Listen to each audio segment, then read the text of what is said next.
ইউনূসের 1.5 বছরের শাসনে দেশ বন্দিশালায় পরিণত হয়েছে। সেই সময় খুব দূরে নয়, আওয়ামী লীগের মিছিলে মানুষের স্বতঃস্ফূর্তি নেমে আসবেন। ভিডিওতে খুবই গুরুত্বপূর্ণ কিছু তথ্য আপনাদেরকে দিতে যাচ্ছি। অনেকটা অসম্ভবকেই সম্ভব করে ফেলেছেন বাংলাদেশ আওয়ামী লীগের সাবেক 2 জন প্রভাবশালী এমপি আসিফ নজরুল ইসলাম। আমি কি বুঝাইতে পারছি যে তিনি কোন চিপায় পড়ে গেছেন? তো সবকিছু মিলিয়ে যদি এই পরিস্থিতিতে চাপটা থাকে, তাহলে তিনি যে পার্সোনালি সম্পন্ন মানুষ, নির্ঘাত তিনি পদত্যাগ করবেন। আবারও রাষ্ট্রপতির ভয়ানক ঘোষণা, ক্ষমতা হারাতে পারে ডক্টর ইউনূস। শেখ হাসিনাকে ক্ষমতায় আনতে সবশেষ কৌশল অ্যাপ্লাই করেছেন তিনি। অক্টোবরেই ভারতীয় রয়ের মাধ্যমে বড় কিছু ঘটানোর প্ল্যান করেছে হাসিনা।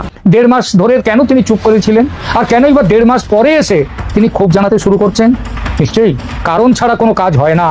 জনাব শাহাবুদ্দিন সাহেবের হঠাৎ এখন খোলস ছেড়ে বেরিয়ে আসার তৃতীয় কারণ, আওয়ামী লীগকে নিয়ে নির্বাচন অনুষ্ঠিত করতে হবে।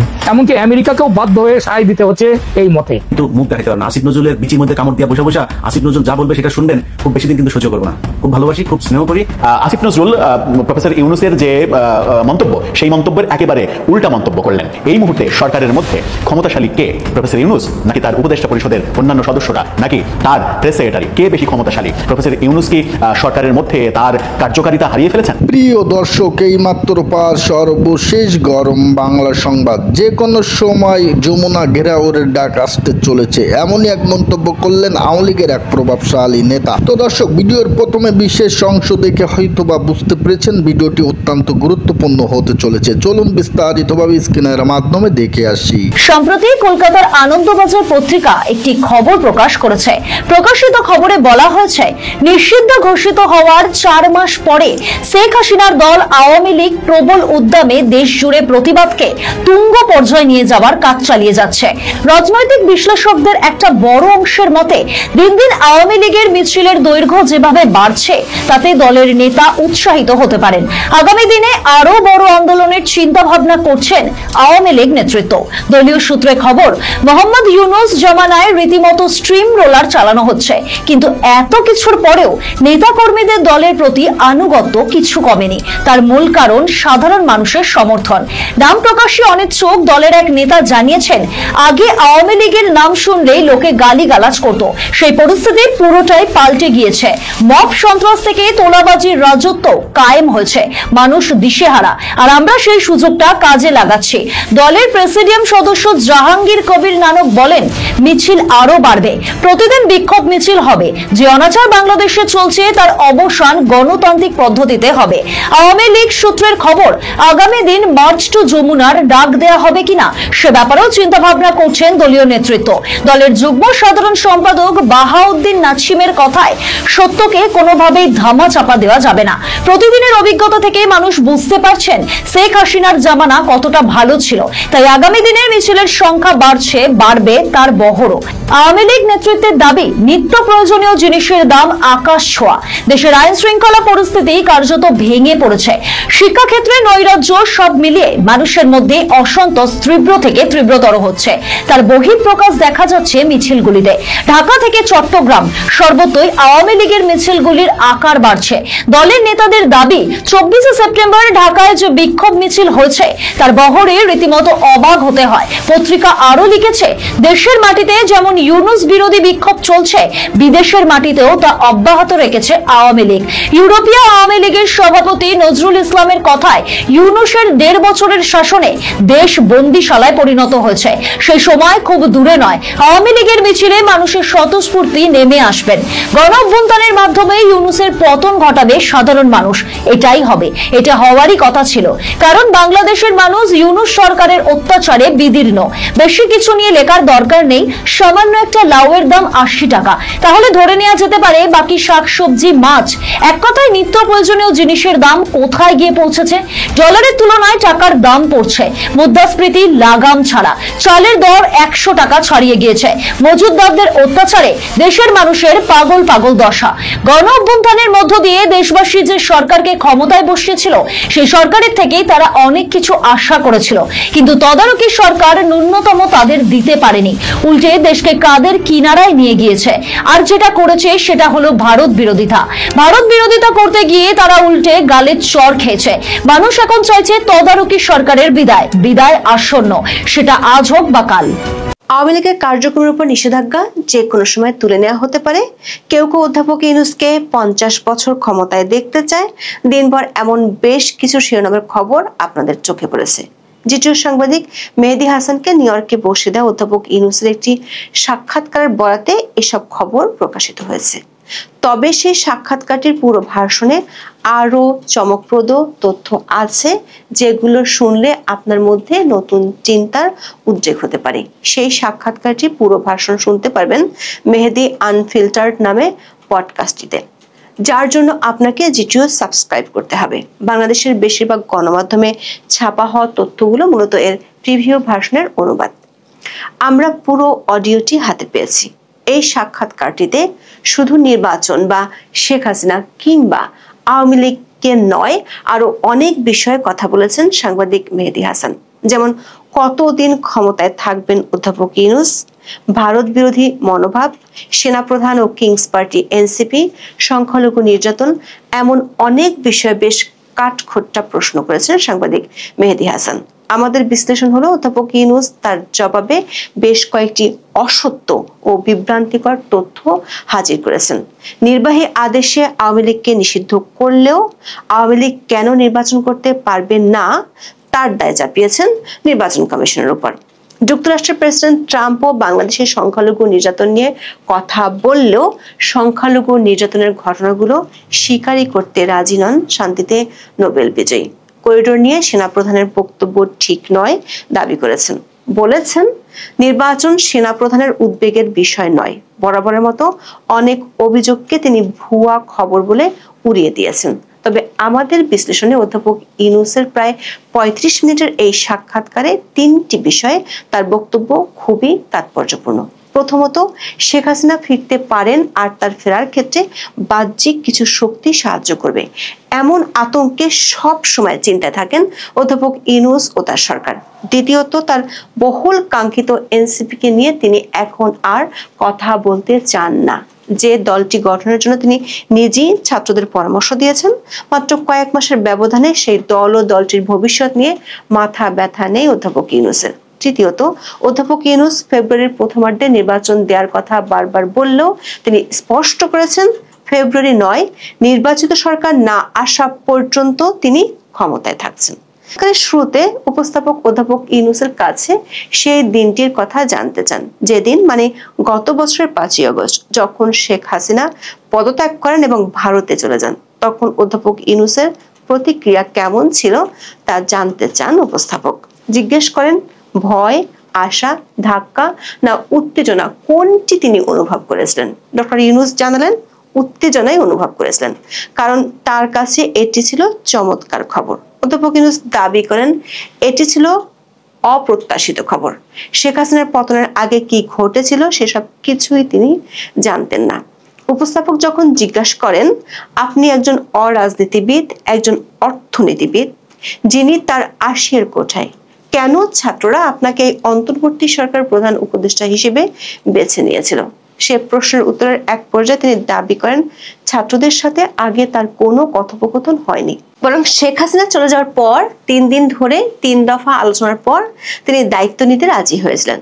দর্শক, এনসিপির আহ্বায়ক নাহিদ ইসলামের বক্তব্য থেকে আমরা ভিন্ন তথ্য পাই। মানবতা বিরোধী অপরাধের ঘটনায় শেখ হাসিনা সহ 3 জনের বিরুদ্ধে দায়ের করা মামলায় আন্তর্জাতিক অপরাধ ট্রাইব্যুনালের জবানবন্দিতে গত 19শে সেপ্টেম্বর নাহিদ ইসলাম আদালতকে জানিয়েছিলেন গত বছরের 4 আগস্ট নতুন সরকার গঠনের বিষয়ে অধ্যাপক ডক্টর মোহাম্মদ ইউনূসের সঙ্গে আলোচনা করা হয়েছিল। নতুন সরকার প্রধান হিসেবে দায়িত্ব পালনের জন্য তাকে প্রস্তাবও দেওয়া হয়েছিল, আর শেখ হাসিনা পদত্যাগ করেছিলেন 5ই আগস্ট। দর্শক, অধ্যাপক ইউনূস বিদেশি কোন সংবাদ মাধ্যমে সাক্ষাৎকার দিয়েছেন, আর সেই সাক্ষাৎকারে শেখ হাসিনা, আওয়ামী লীগ ও ভারত নিয়ে প্রশ্ন করা হয়নি এমন ঘটনা বিরল। সাংবাদিক মেহেদী হাসানও এই 3টি বিষয়ে প্রশ্ন করেছেন। অধ্যাপক ইউনূস মনে করেন না ভারত সরকার শেখ হাসিনাকে ফেরত পাঠাবেন। বলেছেন যদি তাদের নিজেদের উপর ছেড়ে দেওয়া হয়, যদি তারা স্বাধীনভাবে পছন্দ করতে পারে, তবে সম্ভবত তারা তাকে রেখে দিবে। যদি এমন কোনো আইনি বাধ্যবাধকতার পরিস্থিতি তৈরি হয় যেটা ভারত এড়াতে পারবে না, তখন পরিস্থিতি ভিন্ন হতে পারে। তবে এরপরে তিনি ভারতের উদ্দেশ্যে মিসাইল ছুড়েছেন। বলেছেন সম্ভবত ভারত আশা করছে শেখ হাসিনা বাংলাদেশে ফিরে আসবেন এবং একজন বিজয়ী নেতা হিসেবে পূর্ণ মহিমায় ফিরবেন। এই প্রসঙ্গে উপস্থাপক নিউ ইয়র্ক টাইমসের একটি রিপোর্টের কথা তুলে ধরেন, যেখানে বলা হয়েছে শেখ হাসিনা আওয়ামী লীগের সাথে ভার্চুয়াল মিটিং করছেন। এ প্রসঙ্গে উপস্থাপকের প্রশ্ন ছিল, এটি কি আপনাকে চিন্তিত করে যে ভারত শেখ হাসিনাকে ফিরিয়ে এনে পুনরায় ক্ষমতায় বসানোর চেষ্টা করবে?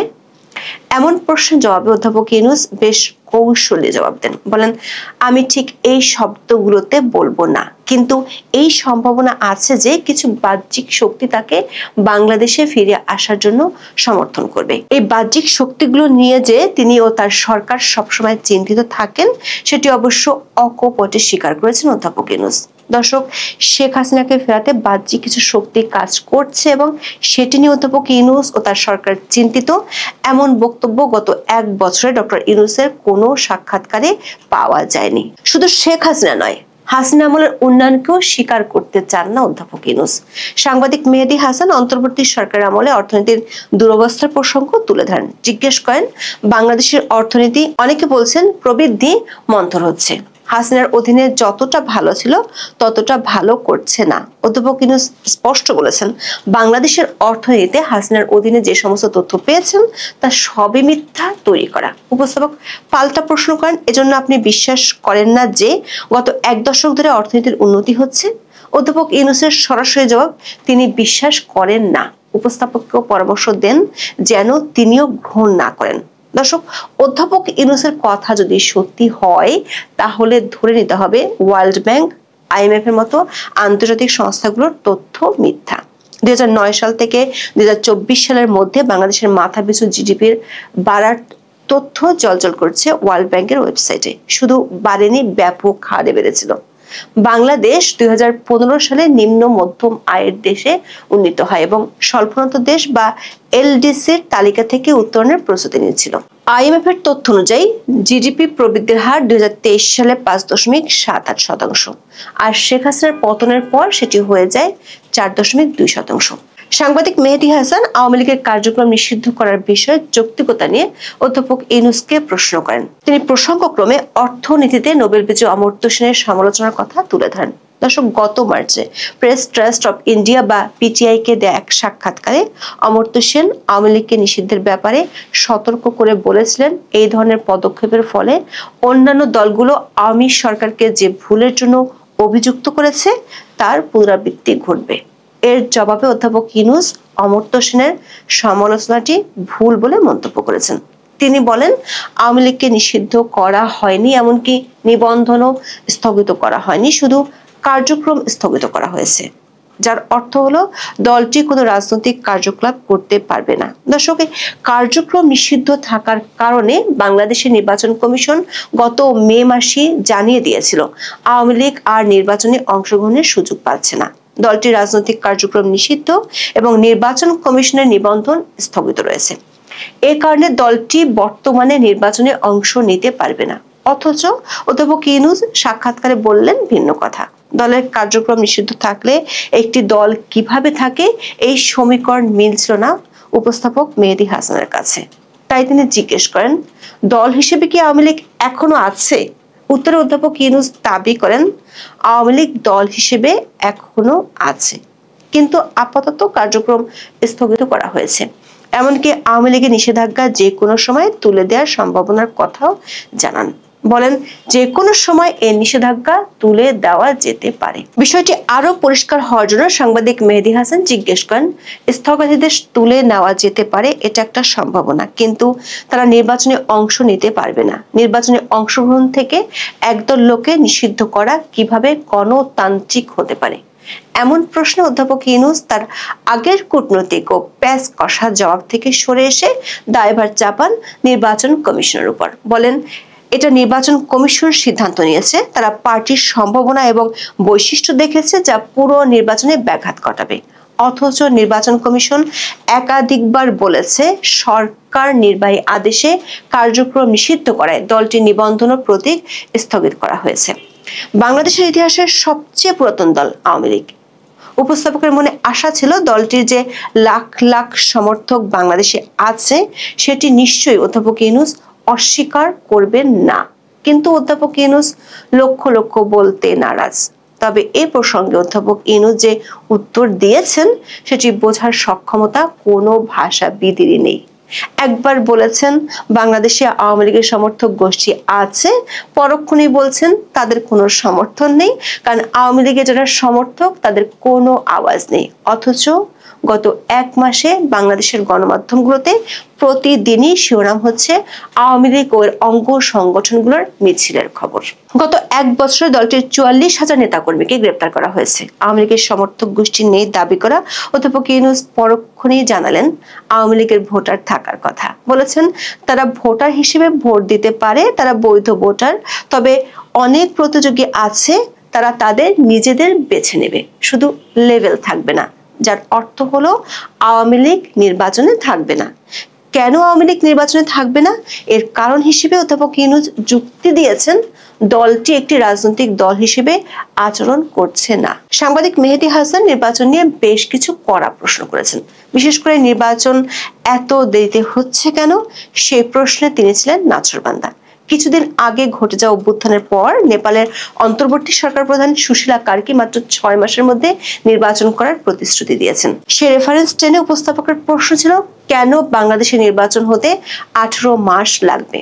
দর্শক, অধ্যাপক ইউনূস এ প্রশ্নের উত্তরে যা বলেছেন তাতে বিস্ময়ের কোনো সীমা থাকে না। উপস্থাপকের উদ্দেশ্যে তিনি বলেছেন, আপনি বলেছেন যে লোকেরা বলছে এত সময় কেন লাগছে, আবার এমন লোকও আছে যারা বলে যে 5 বছর থাকুন, 10 বছর থাকুন, 50 বছর থাকুন, তাই লোকেরা সব ধরনের কথাই বলছে, আপনি থাকুন, নির্বাচনের কি দরকার। অধ্যাপক ইউনূসের ভাষায় এই যে যারা তাকে 50 বছর ধরে ক্ষমতায় দেখতে চান তারা আসলে সুশাসন দেখতে চান, দুর্নীতিমুক্ত শাসন দেখতে চান। দর্শক, মবের রাজ্য হিসেবে স্বীকৃতি 1 বছরের মধ্যে পেয়ে গেছে বাংলাদেশ। আর তার সরকার একাধিক উপদেষ্টার বিরুদ্ধে এরই মধ্যে দুর্নীতি আর অনিয়মের খবর গণমাধ্যমে বড় বড় হেডলাইন হয়েছে।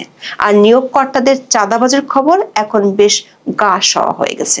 অবশ্য পুলিশ হত্যা, আওয়ামী লীগের নেতাকর্মীদের হত্যা, ডাকাতি ও অপহরণ বাড়ার তথ্য উপস্থাপক হাজির করলেও অধ্যাপক ইউনূস দাবি করেছেন অপরাধ নিয়ন্ত্রণে আছে। যদিও আপনি যদি পুলিশ সদর দপ্তরের ওয়েবসাইটে দেওয়া অপরাধের পরিসংখ্যান দেখেন সেখানে পাবেন ভিন্ন চিত্র। নেপালের প্রসঙ্গ টেনে অধ্যাপক ইউনূস নিজের মতো করে অদ্ভুত যুক্তি দাঁড় করিয়েছেন। বলেছেন নেপালের সরকার হলো তত্ত্বাবধায়ক সরকার, যেটি নাকি তার ভাষায় শুধু নির্বাচনের জন্য দায়বদ্ধ, কিন্তু বাংলাদেশের সরকারটি অন্তর্বর্তীকালীন সরকার। দর্শক, এরশাদের পতনের পর বাংলাদেশে অন্তর্বর্তীকালীন সরকার গঠিত হয়েছিল বিচারপতি শাহাবুদ্দিন আহমেদের নেতৃত্বে। সেই সরকার 3 মাসের মধ্যে বাংলাদেশের ইতিহাসের অন্যতম একটি অবাধ, সুষ্ঠু ও নিরপেক্ষ নির্বাচনের আয়োজন করেছিল। এমনকি যে এরশাদের বিরুদ্ধে তখন এত অভিযোগ করেছিল সেই এরশাদ তখন নির্বাচনে অংশ নিয়েছিলেন। দর্শক, অধ্যাপক ইউনূসের বক্তব্যে জনমত বা রাজনৈতিক দলগুলোকে নিয়ে এক ধরনের তুচ্ছ তাচ্ছিল্যের আভাস পাওয়া গেছে। তিনি বলেছেন তিনি ও তার সরকার কতদিন থাকবে সেটি কেউ নির্ধারণ করেনি। খুব পরিষ্কারভাবে বলেছেন তারা কতদিন থাকবেন সেটা তাদের সিদ্ধান্ত। বাংলাদেশের সেনাপ্রধান জেনারেল ওয়াকারুজ্জামান সংবাদ মাধ্যমে সাক্ষাৎকার দিয়ে বলেছিলেন তিনি 2025 সালের ডিসেম্বরের মধ্যে নির্বাচন চান। সে কথা স্মরণ করিয়ে দিয়ে সাংবাদিক মেহেদী হাসান বলেন, বাংলাদেশের স্থানীয় সংবাদ মাধ্যমের খবর অনুযায়ী জেনারেল ওয়াকার অধ্যাপক ইউনূসের সরকারের প্রস্তাবিত অনেক উদ্যোগেরও বিরোধিতা করেন, যার মধ্যে মিয়ানমারের প্রস্তাবিত নতুন মানবিক করিডোরও অন্তর্ভুক্ত ছিল। দর্শক, সেনাবাহিনীর একটি অভ্যন্তরীণ মিটিং এর খবর বাংলাদেশের গণমাধ্যমে ছাপা হয়েছিল। সেখানে বলা হয়েছিল কেবল জনগণের দ্বারা নির্বাচিত একটি রাজনৈতিক সরকারই করিডোরের মতো সিদ্ধান্ত নিতে পারে। এ বিষয়ে অধ্যাপক ইউনূসের মত জানতে চেয়েছিলেন উপস্থাপক, তবে অধ্যাপক ইউনূস এ বিষয়ে বিতর্কে যেতে চাননি। বলেছেন জেনারেল ওয়াকার কি বলতে চেয়েছিলেন তা নিয়ে তিনি উত্তর দিতে পারেন না, তবে করিডোর নিয়ে কোনো আলোচনা হয়নি বলে দাবি করেছেন শান্তিতে নোবেল বিজয়ী অধ্যাপক ইউনূস। বলেছেন করিডোরের কোনো প্রশ্নই নেই, করিডোর নিয়ে কেউ কথা বলেনি, তিনি কোথা থেকে এটা তুলে এনে কথা বলেছেন। যদিও অন্তর্বর্তী সরকারের পররাষ্ট্র উপদেষ্টা তৌহিদ হোসেন বলেছিলেন করিডোরের বিষয়ে সরকার নীতিগত সিদ্ধান্ত নিয়েছে। করিডোর প্রসঙ্গে জেনারেল ওয়াকারের মন্তব্যের জবাব না দিলেও নির্বাচন প্রসঙ্গে জেনারেল ওয়াকারের মন্তব্যের জবাব অধ্যাপক ইউনূস দিয়েছেন। বলেছেন, নির্বাচন সেনাপ্রধানের উদ্বেগের বিষয় নয়, এটি সরকারের উদ্বেগের বিষয়। দর্শক, সাক্ষাৎকারটি শুনলে আপনার মনে প্রশ্ন দেখা দিতে পারে, কিংস পার্টি বলে খ্যাত এনসিপি নিয়ে কি অধ্যাপক ইউনূসের মোহ কেটে গেছে? দর্শক, গত জানুয়ারির শেষ দিকে ব্রিটিশ সংবাদ মাধ্যম ফিনান্সিয়াল টাইমসের প্রধান বৈদেশিক বিষয়ক ভাষ্যকার গিডিয়ন রাকমানের উপস্থাপনায় একটি পডকাস্টে কথা বলেছিলেন অধ্যাপক ইউনূস, যেটি রাকমান রিভিউতে প্রকাশ হয়। সেই সাক্ষাৎকারে অধ্যাপক ইউনূস দাবি করেছিলেন তিনি ছাত্রদের দল গঠন করতে বলেছিলেন, কিন্তু গত কয়েক মাসে পরিস্থিতি যে পাল্টে গেছে সেটি বোঝা গেল সাংবাদিক মেহেদী হাসানের সাথে অধ্যাপক ইউনূসের কথোপকথনে। নাহিদদের দল ও দলটির ভবিষ্যৎ নিয়ে এখন আর কোনো মন্তব্য করতে চান না। 2007 সালে রাজনৈতিক দল গঠনে ব্যর্থ হওয়া অধ্যাপক ইউনূস উপস্থাপককে বলেছেন এ বিষয়ে তার মন্তব্য করা উচিত নয়, কারণ এটাকে কোনো নির্দিষ্ট রাজনৈতিক দলের পক্ষে কিছু বলা হিসেবে বিবেচনা করা হবে, সেটি হলে তিনি হয়ে যাবেন পক্ষপাত দুষ্ট। এই সময় সাংবাদিক মেহেদী হাসান খোঁচা দিতেও ছাড়েননি, বলেছেন আপনি কেবল আওয়ামী লীগ সম্পর্কে মন্তব্য করতে ইচ্ছুক। সেই খোঁচাটি বুঝতে না পেরে স্বীকার করেছেন বিষয়টি। সাংবাদিক মেহেদী হাসান ঘুরিয়ে পেঁচিয়ে তুলে ধরেন এনসিপি অধ্যাপক ইউনূসের কিংস পার্টি কি না। অবশ্য অধ্যাপক ইউনূস এটাকে পাবলিকের অনুমান বলেই দাবি করেছেন, কিন্তু তারপর যা বলেছেন তাতে বোঝা যায় যমুনার জল বহু দূর গড়িয়েছে। অধ্যাপক ইউনূসের কাছে এনসিপি সেই আগের এনসিপি নেই। নাহিদ, হাসনাত, সার্জিসরা আগের মতো অতটা গুরুত্বপূর্ণ নন। এনসিপি নিয়ে তিনি আর কিছুই বলতে চান না। সাক্ষাৎকারে অন্তর্বর্তী সরকার আমলে বাংলাদেশে হিন্দু ও সংখ্যালঘুদের উপর নির্যাতন নিয়ে প্রশ্ন করা হয় অধ্যাপক ইউনূসকে। উপস্থাপক জানান, গত নভেম্বরে বাংলাদেশের প্রায় 30,000 হিন্দু অন্তর্বর্তী সরকারের বিরুদ্ধে তাদের সম্প্রদায়ের উপর হাজার হাজার হামলার অভিযোগ তুলে প্রতিবাদ করতে জড়ো হয়েছিল। ডোনাল্ড ট্রাম্পও সেই সময় মন্তব্য করেছিলেন এবং বাংলাদেশের সহিংসতাকে বর্বর বলে অভিহিত করেছিলেন। এমন তথ্যকে অধ্যাপক ইউনূস ভুয়া বলে উড়িয়ে দিতে চেয়েছিলেন। তখন সাংবাদিক মেহেদী হাসান স্মরণ করিয়ে দেন, এমনকি ডোনাল্ড ট্রাম্পের যে কথা আমি উদ্ধৃত করেছি তারপর আপনি ভুয়া খবর বললেন। উত্তরে অধ্যাপক ইউনূস ডোনাল্ড ট্রাম্পের বাংলাদেশ সম্পর্কে জানার পরিধি নিয়ে সন্দেহ প্রকাশ করেন। অধ্যাপক ইউনূস বরাবরের মতোই বাংলাদেশে হিন্দু বিরোধী সহিংসতাকে হিন্দু মুসলিম দুই প্রতিবেশীর কার্য হিসেবে দেখার চেষ্টা করেছেন। দর্শক, দেশীয় বিদেশি সংবাদ মাধ্যমে অন্তর্বর্তী সরকার আমলে যে হিন্দুদের উপর নির্যাতন বেড়েছে সেটি নিয়ে অসংখ্য প্রতিবেদন প্রকাশিত হয়েছে। 2024 সালের 24শে সেপ্টেম্বর দৈনিক প্রথম আলোতে প্রকাশিত এক প্রতিবেদনে দেখানো হয়, গত বছরের 5 থেকে 20 আগস্ট পর্যন্ত হামলায় সংখ্যালঘু সম্প্রদায়ের অন্তত 1800টি ঘরবাড়ি ও ব্যবসা প্রতিষ্ঠান ক্ষতিগ্রস্ত হয়। এমনকি জাতিসংঘের মানবাধিকার কমিশনের যে তদন্ত রিপোর্টের রেফারেন্স সরকার নানা জায়গায় উপস্থাপন করে থাকে, সেখানেও হিন্দুদের উপর নির্যাতনের ভয়াবহ চিত্র তুলে ধরা হয়েছে। মার্কিন যুক্তরাষ্ট্রের ফেডারেল সংস্থা কমিশন অন ইন্টারন্যাশনাল রিলিজিয়াস ফ্রিডমের 2025 সালের বার্ষিক প্রতিবেদনে বলা হয়েছে, ধর্মীয় সংখ্যালঘুদের উপর ক্রমাগত হামলার মধ্য দিয়ে বাংলাদেশে ধর্মীয় স্বাধীনতার পরিস্থিতির অবনতি হয়েছে। বাংলাদেশের মিডিয়া, সাংবাদিকদের এবং বাক স্বাধীনতার উপর দমন-পীড়ন চালানোর জন্য সন্ত্রাস বিরোধী আইন ব্যবহার করার জন্য জনগণ অন্তর্বর্তীকালীন সরকারের সমালোচনা করেছে, যারা বলছে বাংলাদেশে বাক স্বাধীনতার ক্ষেত্রে আপনি বিপজ্জনক পথে যাচ্ছেন। উপস্থাপক এমন প্রশ্ন করেন অধ্যাপক ইউনূসকে। অধ্যাপক ইউনূস অবশ্য তার প্রেস সচিবের মতোই দাবি করেছেন তার সরকারের আমলে বাংলাদেশে প্রেস সবচেয়ে স্বাধীন। উপস্থাপক প্রশ্ন রাখেন, তাহলে শেখ হাসিনা যে সন্ত্রাস বিরোধী আইনটির অপব্যবহার করেছিলেন, যা এখন লোকেরা বলছে আপনার সরকারও ব্যবহার করছে, সেটি কেন বাতিল করছেন না? দর্শক, এখানে অধ্যাপক ইউনূস তথ্য বিকৃতির আশ্রয় নিয়েছেন। বর্তমান সরকার শুধু সন্ত্রাস দমন আইনটি ব্যবহারই করছে না, বরং আওয়ামী লীগের কার্যক্রম নিষিদ্ধের জন্য এই আইনটিতে সংশোধনী এনেছে। অধ্যাপক ইউনূস আইনটি ব্যবহারের পিছনে অদ্ভুত যুক্তি দিয়েছেন। বাংলাদেশের সন্ত্রাস দমন আইনটি কালো আইন হিসেবে পরিচিত হলেও তিনি দাবি করেছেন গণতন্ত্র এবং মানবাধিকার এবং সবকিছুর মৌলিক মূল্যবোধ রক্ষার জন্য তারা এটি ব্যবহার করছেন। এ যেন শিয়ালের হাতে মুরগি বর্গা দেওয়ার মতো অবস্থা। অধ্যাপক ইউনূস ট্রাম্প প্রসঙ্গেও কথা বলেছেন। ট্রাম্প প্রসঙ্গে চমকটি ছিল ট্রাম্পের নোবেল শান্তি পুরস্কার পাওয়া নিয়ে। অধ্যাপক ইউনুসকে জিজ্ঞেস করেন, আপনি একজন নোবেল শান্তি পুরস্কার বিজয়ী, আপনি কি মনে করেন ডোনাল্ড ট্রাম্পের নোবেল শান্তি পুরস্কার পাওয়া উচিত? এ প্রশ্নের জবাব দেন কূটনৈতিক কৌশলে, বলেন এটা নোবেল কমিটির বিষয় হোক। উপস্থাপকও জবাব দেন ভালো উত্তর, কূটনৈতিক উত্তর, সাথে জুড়ে দেন আপনি যদি হ্যাঁ বলতেন তবে সম্ভবত শুল্ক 10% নামিয়ে আনতে পারতেন। অধ্যাপক ইউনুস সাক্ষাৎকারের শেষ প্রশ্নের জবাবে দাবি করেছেন তার সরকার প্রধান সাফল্য হলো তারা জাতিসত্তায় আস্থা ফিরিয়ে এনেছে, মানুষের মনে স্বাধীনতার বোধ ফিরে এসেছে। তবে সাংবাদিক মেহেদী হাসান দেশের মানুষের একটি শঙ্কার কথা জানিয়েছেন। অধ্যাপক ইউনুসকে বলেছেন, একটি সরকার ক্ষমতাচ্যুত হয়, বিপ্লবী পরবর্তী সরকার আসে এবং কয়েক বছর পরে লোকেরা বলে তারা পুরনো সরকারের মতোই, তারা একই কাজ করছে, ক্ষমতা তাদের মাথায় চড়েছে। প্রশ্ন হলো, এই সত্যটি দেশের বাইরের একজন সাংবাদিক বুঝতে পারলেও অধ্যাপক ইউনুসের সরকার বুঝতে পারছে না কেন?